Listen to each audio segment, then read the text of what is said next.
Amy. I'm Laura. We're back with another Nottingham Reading Programme video, and this week we want to get you thinking about The Great Gatsby, the book that is chosen for this year's freshers. Hopefully you've picked up your copy by now and started enjoying this book. To be honest, the first time I read this book, I didn't really know what was going on. It was written quite in a different stylish way that I wasn't used to. But on my reread, and when I got about halfway through on the first time, I started to really enjoy it.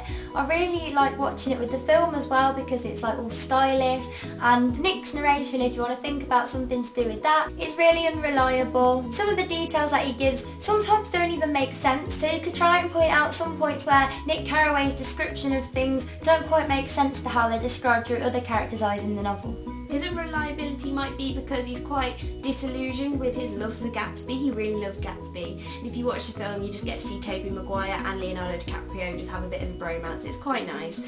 But disillusionment is also quite a big theme in the novel. You've got Gatsby who is disillusioned with the past, and he wants to completely regain the past, and even when he sort of gets no spoilers in case you haven't finished it, but he can't move on with his life. He's living in the past and he's stuck in it.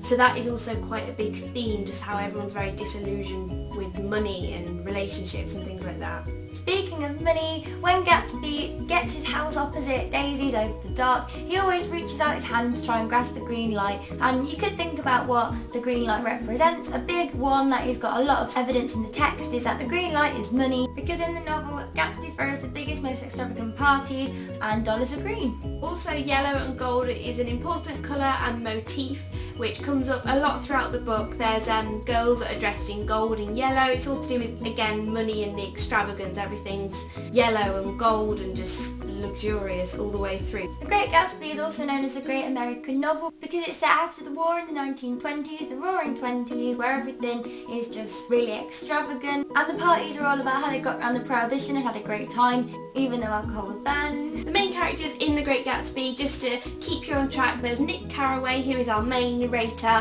He's kind of viewing all these events, but the main kind of plot is more about the people he's watching, not him, which is obviously Gatsby and his love Daisy Buchanan, who is married to Tom Buchanan, and they live across the pond. It's not a pond. Who live across the docks, and Gatsby moved there to get her attention. So that's kind of the general basic plot line in the characters. Another interesting thing about The Great Gatsby and the whole theme of disillusionment is that the epigraph is actually not from a book.